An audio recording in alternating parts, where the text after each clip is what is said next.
Salut à tous, c'est Frédéric Delavier. Ce soir, je voulais vous faire une petite vidéo hommage à mon entraîneur de powerlifting, de force athlétique, Marc Vouillot, qui est décédé le 7 janvier dernier. Donc il y a un peu plus d'une semaine si vous regardez la vidéo. Alors, Marc Vouillot est mort à l'âge de 69 ans, il est né en 52 et il est mort relativement jeune, ce qui m'attriste. C'était quelqu'un que j'aimais beaucoup et c'était quelqu'un qui a fait partie de ma jeunesse et qui m'a appris beaucoup. Alors tout le monde ne le connaît pas, mais il est vraiment considéré dans le milieu de la musculation, de la force et du bodybuilding comme le spécialiste, le spécialiste du powerlifting en France. Et c'était quelqu'un qui était exceptionnel et qui m'a fait découvrir le powerlifting, bien sûr que je ne connaissais pas bien, mais qui m'a fait découvrir la rigueur à l'entraînement et surtout la rigueur de la programmation. Il m'a fait comprendre que la programmation à l'entraînement, que ce soit en musculation ou en powerlifting, d'ailleurs, ou en bodybuilding, est fondamentale et que pour arriver à une performance, il faut la programmer, c'est-à-dire s'apprendre à monter doucement sur des barres en maîtrisant le mouvement et en montant en rajoutant des petits poids à chaque fois et pas des grosses progressions, en réduisant le nombre de répétitions tout en augmentant la charge. Et ça sur une période qui peut aller de quelques semaines à plusieurs mois pour être performant le jour J. En tout cas pour se rapprocher de la performance voulue. Donc c'était ce qu'on peut appeler un maître, pour moi, un maître de la programmation. C'était un des premiers à être capable de gérer la progression des athlètes au kilo près, en leur faisant éviter des fois les surentraînements. Quand il les voyait, il les suivait, quand il me suivait, il les voyait se fatiguer, il leur faisait baisser les charges, ou il leur faisait légèrement augmenter, mais il savait très bien que le powerlifting, qui demande la maîtrise de poids importants, on ne peut pas monter énormément d'une semaine à l'autre. Il faut toujours s'habituer à la charge et l'augmenter d'une façon intelligente. Alors c'est quelqu'un qui a formé ma jeunesse, c'est quelqu'un que j'ai connu par l'intermédiaire de Max Lauzon. Max Lauzon, qui, quand j'avais 18 ans, m'entraînait au gymnase club, c'était le gymnase club d'Alésia, avenue Général Leclerc, dans le 14e, d'Enfer Rochereau, je ne me souviens plus comment on l'appelait, c'est là où je m'entraînais. Et Max Lauzon était champion de France. Je me demande s'il n'a pas été champion d'Europe ou il a fait des podiums à Europe et à Monde. Dans la catégorie des moins de 100 kilos, c'était un gars qui, pour l'époque, était extrêmement fort, puisque c'était, je vous parle de ça, il y a plus de 30 ans. C'était un gars qui faisait 300 au coucher, 300 au squat, 300 au soulevé de terre, un peu plus, et un peu plus de 200 au coucher. Et naturellement. Donc c'était quelqu'un qui était extrêmement fort et qui était entraîné par Marc Vouillot. Moi je ne savais pas, je savais qu'il était champion et comme il voyait que j'étais très fort, il m'a entraîné et il m'a fait monter sur des grosses barres. Et puis il m'a dit, tiens Fred, ça te dirait pas d'aller tirer pour notre équipe au championnat de France. Essaye de te qualifier, je te présente mon entraîneur et on va essayer de te faire monter au championnat de France puisque tu es bon en force. J'étais un petit gamin de 18 ans mais j'avais plein d'énergie. Je montais facilement au coucher, je faisais de la série de 10, enfin c'était pas énorme mais c'était pas mal. Et puis je montais très facilement en squat où je pompais à 180 et je montais en soulevé de terre à 200, 210, 220 facilement avec ma ceinture. Et j'étais assez fort pour un 82 kilos. En étant junior, un gamin qui venait s'entraîner à la salle, ça me faisait à l'époque, la force, hein, c'était pas comme maintenant. Hein. Et il m'a emmené à Viry-Châtillon, c'était le club de Marc Vouillot, c'était son équipe, il entraînait l'équipe de Viry-Châtillon pour la préparer au championnat de France. À l'époque, le powerlifting marchait bien quand même quand j'y suis allé. Hein. Il y avait un très haut niveau en powerlifting, hein, contrairement à ce qu'on peut penser en France, puisque il avait amené, c'était le premier à avoir sorti une équipe et à l'avoir amené dans des compétitions internationales. Il fallait savoir qu'à l'époque, on était dominé alors essentiellement, alors c'était la discipline était dominée par les Américains et les Anglais, hein, je crois, c'était ça. Hein.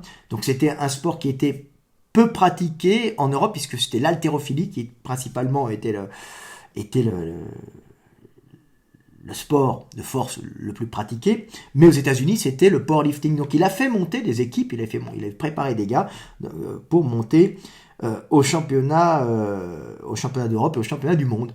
Et là je suis arrivé là-bas à Viry-Châtillon, et là à Viry-Châtillon, Marc m'a pris en charge, il a regardé comment je m'entraînais, j'allais à l'entraînement à Viry-Châtillon à peu près une fois par mois au début, et c'était Max Lozon qui m'entraînait au Gymnase Club à Paris, puis c'était un peu loin pour moi, j'étais un jeune, je travaillais, je pouvais pas me déplacer, c'était pas évident comme ça de se déplacer aux entraînements, c'est très loin, surtout en transport en commun.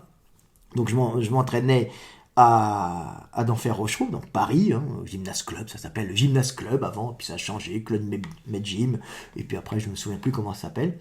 Et là j'ai commencé à m'entraîner avec Marc Vouillot, avec la spécialisation.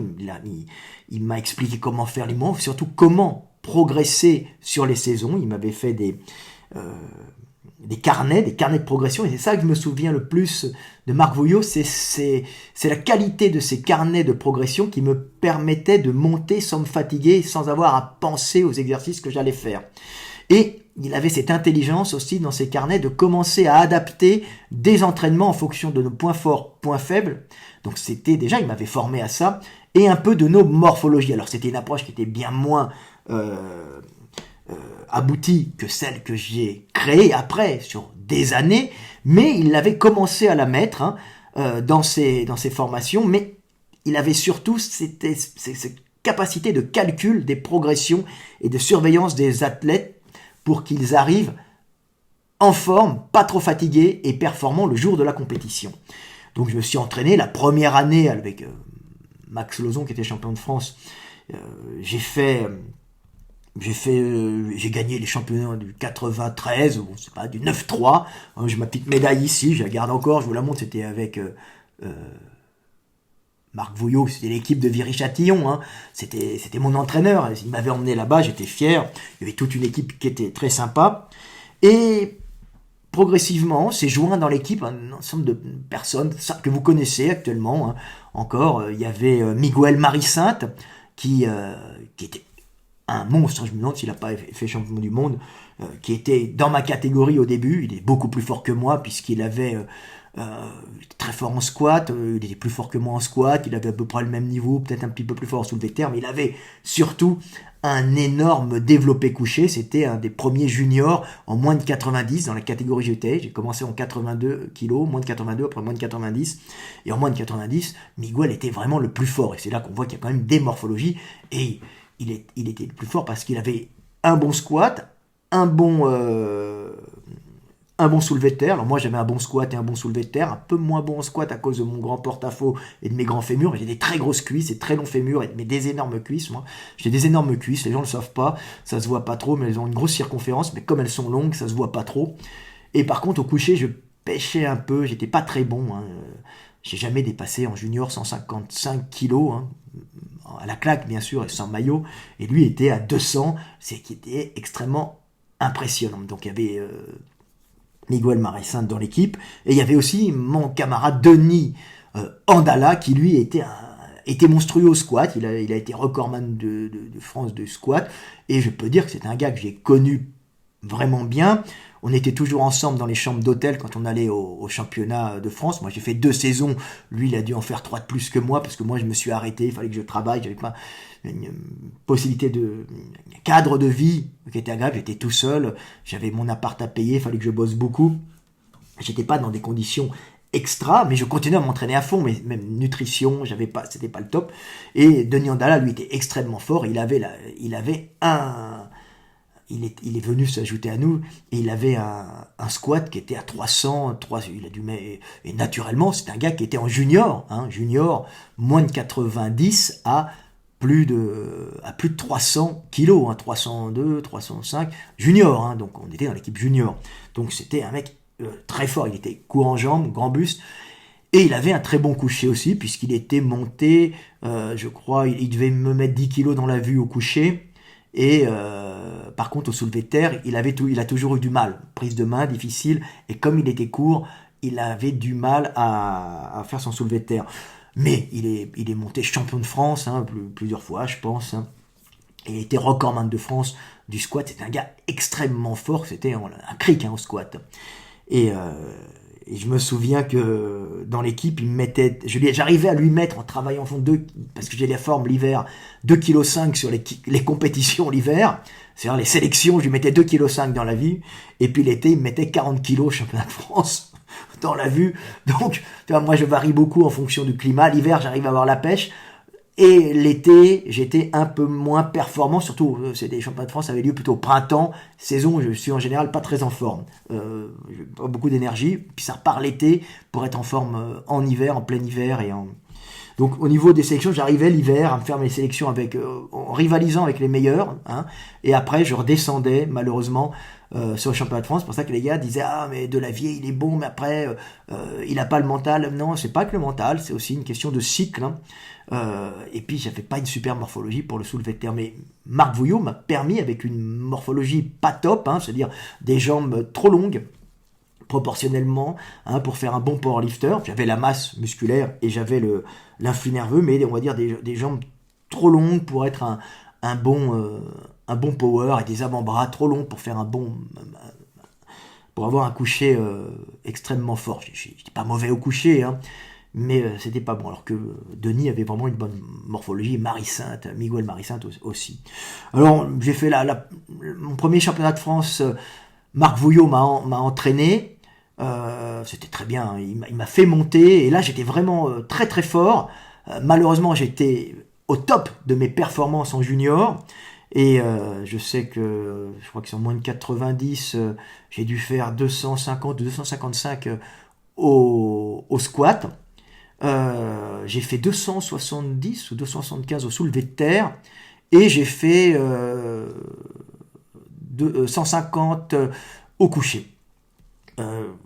J'étais moins bon au coucher, mais j'étais très fort pour un junior, c'est-à-dire que c'était des barres, vous pensez naturelles, junior, sans maillot, et puis moi j'avais pas de combinaison qui me dressait, ça n'existait pas à l'époque, et les bandes, je mettais quasiment pas de bandes parce que je supportais pas, j'en mettais un peu serré, mais pas trop, ça me déséquilibrait. Donc c'était très fort. Malheureusement, où j'étais plus fort, les gars étaient encore plus forts que moi, puisque j'avais Denis Andala qui est passé troisième, donc j'ai fait quatrième, mais c'était mon meilleur championnat de France. Je sais que il a fait troisième. Deuxième, il y a eu l'Apostole, non, je crois que le frère, le grand frère est à Berck, et est un entraîneur d'haltérophilie célèbre, qui m'a fait venir après. On avait organisé la venue d'athlètes, de champions du monde hongrois de soulevé de terre, de champions du monde, qui avait le record du monde du soulevé de terre, et le frère était extrêmement fort en soulevé de terre, et il avait tapé 300, je crois, un truc comme ça, un truc énorme pour un junior, peut-être un peu moins bon au coucher, puis c'était un haltérophile de formation, donc il était venu, il nous avait mis à moi et à Denis, il nous avait mis la pâtée. Et par contre, on avait Miguel Marie-Sainte qui était passé premier, parce qu'il était très très fort en coucher. Donc moi, avec l'arrivée de l'Apostole, Miguel Marie-Sainte et puis Denis Andala, j'ai pas pu faire de podium cette année.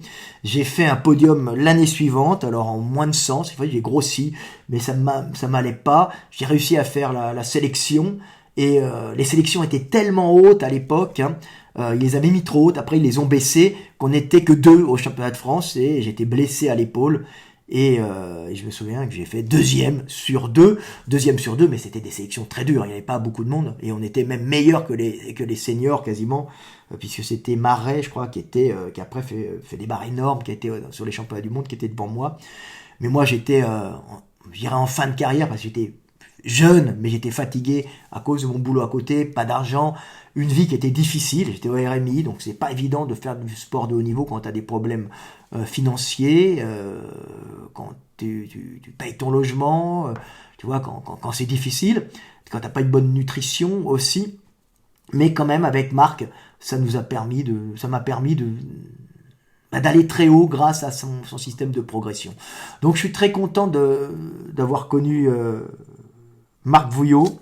Tu vois, il nous avait emmené à la Coupe de France, qu'est-ce qu'on rigolait. Il y avait aussi dans l'équipe de Marc Vouillot Fred Monpeau, vous le connaissez, donc des gens quand même connus, hein, et c'était très bien. Et après, on s'est entraîné ensuite au Veder Austerlitz, qui était devenu le temple du bodybuilding euh, à Paris, qui était c'était à quai d'Austerlitz, et là il y avait un coin power, parce que Villages-Châtillon c'était loin, que Marc avait réussi à négocier. Et on s'entraînait trois fois par semaine. On était abonné au VDR Gym, alors on avait tous les gros bodybuilders, c'était la folie, beaucoup sont morts maintenant, j'ai vu, ça me fait de la peine, hein, et de voir ça. Et on s'entraînait lundi, mercredi et vendredi. Et c'était un plaisir d'aller là-bas. C'était une grande salle avec du matériel pour l'époque formidable. C'est là où j'ai rencontré pour la première fois Michael D. Gundil, puisque lui faisait du bodybuilding et s'entraînait du côté des bodybuilders, mais nous on s'entraînait du côté power, on avait nos barres qu'on rangeait après, notre coin power, la décoration avec Ed Cohen, Kazmeyer au mur que Marc Vouillot avait ramené, il avait fait une belle décoration, c'était un passionné, hein, c'était super sympa, hein, et on était là. Et il y avait aussi Fred Monpeau qui est venu après tirer avec nous. Il est venu avec Miguel Marissant, c'était les deux bons copains de l'époque. Et Fred Monpeau était très fort, hein. Il avait un coucher pas possible. D'ailleurs, si Fred, tu me regardes, je te dis bonjour. Hein, Denis, j'étais souvent sur Facebook, hein, on discute souvent, on envoie des petits messages comme ça. Et puis Fred Monpeau, je l'ai revu souvent, c'est quelqu'un que j'aime beaucoup. Je vois moins Miguel Marissant, mais il y avait Fred Monpeau qui faisait les championnats avec nous. Alors il était plus âgé que nous, lui il était plus junior, je crois, il était déjà au-dessus. Il est un peu plus vieux que moi. Et c'est parti de l'équipe, hein. Donc je me souviens, après les compétitions, on allait des fois manger chez Fred Monpeau, hein, c'était sympa, et toute l'équipe. Alors Fred Monpeau, j'aimais bien, il sortait tout le temps des blagues, il connaît Fred Monpeau, c'est un garçon qui est toujours gentil, jamais médisant, et tout le temps blagueur, parce qu'avant d'avoir une carrière dans le bodybuilding naturel, Fred était un véritable, on va dire, powerlifter, alors très très fort, surtout en coucher, il avait une technique monstrueuse du coucher, voilà. Et on doit tout ça, à nos techniques, notre entraînement, on le doit en grande partie à Marc Vouillot qui nous a coaché, qui avait créé un club et une bonne mentalité, c'est le premier à avoir un peu démocratisé le powerlifting en France et en avoir fait une discipline pratiquée en France. Il n'y avait rien avant lui et c'est lui qui est venu installer ça. Hein, à un moment, il y avait un peu la guéguerre entre l'haltérophilie et le powerlifting, mais Marc était là. Ensuite, Marc a fait des formations, je crois, enseignant au Krebs. Alors, j'ai vu Bordeaux, Montpellier. Là, j'avais déjà quitté, je ne le voyais plus. Mais c'est quelqu'un qui m'a formé et c'est quelqu'un qui restera toujours dans mon cœur. Et puis surtout, restera aussi sa femme, Nicole, qui était adorable avec sa coupe Jeanne d'Arc, je m'en souviens. Il l'avait fait monter au championnat de France, au championnat du monde aussi, je crois, hein, et qui était toujours là, et qui était adorable, et c'était le couple parfait. Hein, je me souviens, il avait après il l'a coupé, hein, sa barbe, mais il avait sa barbe à la 300, à la Sparta. Hein, il avait un côté, ça faisait un côté antique, et ça faisait son look en même temps. Puis c'était un garçon qui était dévoué, qui était passionné pour la force et qui ne vivait, en tout cas en grande partie, que pour la force, ou en grande partie pour la force et pour les athlètes. Et j'ai beaucoup de souvenirs avec lui. Il avait fait venir des champions américains faire des démonstrations en France. Hein. Alors moi après j'ai fait venir des champions hongrois, j'ai suivi un peu champion du monde, hein, recordman du monde hongrois, Tibor Mésaros, en suivant un peu son exemple. Et il entraînait aussi Brulois, Jean-Pierre Brulois je crois, qui a été monstrueux et qui venait s'entraîner aussi quand il passait sur Paris pour se pour ajuster, alors il faisait ses progressions, mais aussi pour ajuster ses techniques d'entraînement. C'était un très bon technicien, hein, Marc Vouillot. Il vérifiait ton écartement de jambes, comment l'adapter à ta morphologie, hein, comment bien travailler. Et il y avait Brelois, et Brelois, c'est un gars qui était monstrueusement fort, et c'est le premier à avoir passé plus de 400 au squat, et c'était un Français, je crois qu'il était à 402 ou 405, je me souviens plus trop. Maintenant il y a des mecs qui sont beaucoup plus lourds, mais ils n'avaient pas le matériel, on n'avait pas le matériel que les gars avaient avant, et c'était un plaisir de pouvoir s'entraîner avec un gars comme Brelois, qui est un gars du Nord, de Lille je crois, et qui était surtout aussi très drôle, avec beaucoup d'humour, un humour bien gras qui nous faisait rire, et il était sympa, Brelois, hein, je me souviens. Et quand tu le voyais arriver, parce qu'il avait fait une montée de poids, hein, il paraissait gros, tu disais mais il est obèse, puis quand il se déshabillait, tu vois qu'il était comme très musclé, et puis quand tu le voyais passer sous les barres, t'étais là, putain, il y a des mecs quand même qui ont des morphologies pour. Brelois, c'est un très bon coucher aussi, mais c'était surtout le premier homme à l'IPF, hein, je crois, l'International Powerlifting Federation, à passer plus de 400 au squat, 402, et les records à l'époque étaient homologués si tu les passais dans une compétition internationale, 3 mouvements. Donc c'est pas évident, tu vois, parce que tu dois faire les 3 mouvements et être homologué. Alors c'est peut-être un peu plus facile pour le squat, mais quand même, c'est quand même dur, parce que c'est pas des compètes spécifiques squat, hein, c'est des compètes sur 3 mouvements où tu dois passer aussi ton squat, et les records sont notés à ce moment-là. Donc c'était le bon temps, j'ai encore une médaille. Ça, c'était la médaille des championnats de France. Alors j'ai eu un très mauvais championnat de France parce que j'étais blessé à l'épaule gauche, je me souviens. J'avais une luxation acromio-claviculaire qui m'a empêché de faire un bon coucher. Et en plus, j'ai foiré mon squat.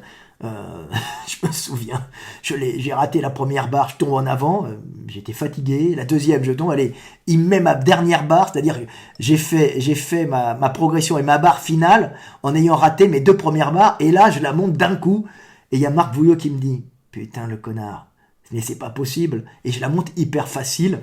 Tu vois, je crois que j'avais 255, quelque chose comme ça. J'ai jamais fait 260 au squat, j'aurais aimé. Je l'ai fait à l'entraînement. Et je monte ma barre. C'était pas ma barre finale, mais je me plante à 2,40. Je commençais à 2,40. Je me plante à 2,45. Et je monte de 55, mais d'un coup extrêmement facile.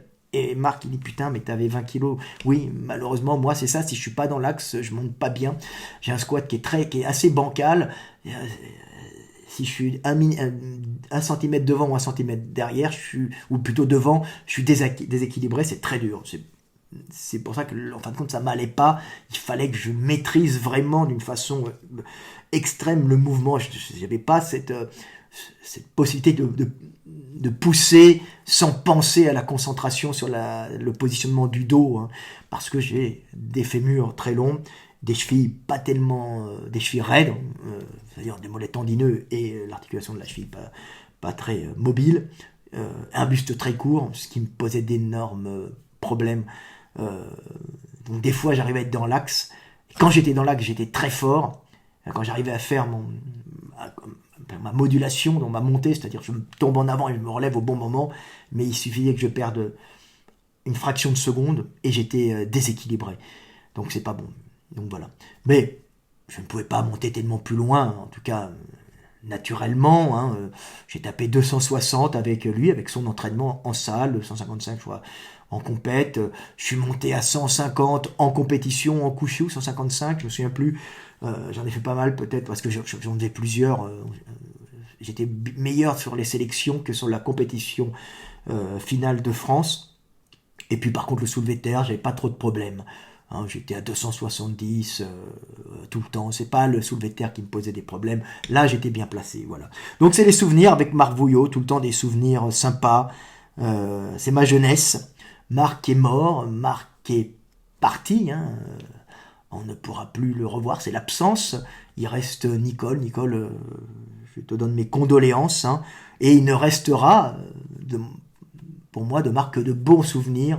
Et c'est quelqu'un qui a participé à ma vie, qui m'a fait aimer le sport et qui m'a donné beaucoup de rigueur à l'entraînement et qui m'a fait comprendre aussi les différentes morphologies, puisqu'il avait commencé à faire des tableaux pour entraîner les gens en fonction de leurs grandes jambes, grands bras, buste court, grandes jambes. Il avait commencé à faire dans ces programmations qui nous donnaient des programmations adaptées aux morphologies. Donc c'était quelqu'un de très bien. Et puis j'ai connu beaucoup de gens que je connais encore, comme Fred Monpeau, Denis Andala, Miguel Marie-Sainte, qui faisait partie de l'équipe. On rigolait parce qu'on faisait les championnats, on avait gagné ensemble, on était dans l'équipe, la coupe de France par équipe de powerlifting. On organisait des coupes de France, donc c'était l'équipe de 3, on avait gagné. Je crois que j'étais avec Andala, Denis Andala et Miguel Marie-Sainte. Et puis de l'autre côté, je crois qu'il y avait, il y avait Fred Monpeau, Max Lozon et puis un autre. Et on avait fait premier et deuxième. Viry-Châtillon avait raflé toutes les places. Voilà, donc c'est mes souvenirs sur Marc Vouillot. J'aime bien parler de cette époque. C'est une époque révolue. C'est ma jeunesse. Ma petite jeunesse de powerlifter. J'ai jamais été hyper performant, mais j'ai quand même été deuxième au championnat de France, ce qui est pas mal, le championnat de France junior, mais à l'époque, c'est bien. C'était quand j'étais quatrième, où j'étais vraiment bien meilleur. J'étais vraiment au top, mais bon, il y en avait 3 qui étaient encore meilleurs que moi. Mais là, j'étais pas en forme, mais j'ai quand même fait deuxième, ce qui est honorable, parce que beaucoup de gens se présentent et ne réussissent pas. Donc ce qu'il faut, c'est s'entraîner, monter, et puis si un jour vous êtes en forme, vous faites parfois premier, et puis si celui qui est en forme, c'est lui qui est le plus fort et des fois fatigué, vous pouvez passer devant. C'est comme ça la vie. Voilà. Et Marc Vouillot m'a fait découvrir le powerlifting compétition, m'a fait découvrir la vie en club de powerlifting. C'était marrant, on n'allait pas à Viry-Châtillon en vérité, mais on était réunis quand on allait au championnat de France et on passait après s'entraîner tous ensemble au Védergym, célèbre Védergym, un club particulier où tous les bodybuilders allaient. Puis il y avait le coin powerlifting qui était très agréable, mais c'était étrange ce Védergym. Voilà, petite vidéo nostalgique. Je veux pas faire une vidéo triste parce que je préfère qu'il reste de Marc Vouillot que l'image d'un super entraîneur spécialisé dans la programmation qui aimait ses équipes et qui était près des gens, près de ses athlètes, près de ses poulains. Voilà. Et qu'il avait un plaisir à faire monter les gens le plus haut possible. Voilà. Allez, c'était Fred Delavier. Je vous aime et paix sur terre. Et encore toute mon amitié et mes condoléances à Nicole, sa femme, qu'il suivait partout et qui l'aidait dans son travail, même d'entraîneur. Voilà, en gérant les équipes. Petits souvenirs. Allez, à bientôt. La vie continue et à nous maintenant de briller, à nous d'enseigner. Nous sommes faits pour vivre et mourir. Enseignons avant de partir. Transmettons le message, transmettons nos connaissances. Et c'est ce qu'a fait Marc Vouillot. Il a transmis et maintenant il est parti, mais il reste. Marc Vouillot reste dans nos cœurs et son enseignement reste. Il a fait un très bon livre sur la force. Je crois que c'est Regardez, Marc Vouillot, on le trouve encore. Un spécialiste de la programmation d'entraînement. Voilà, allez, je vous aime et paix sur terre.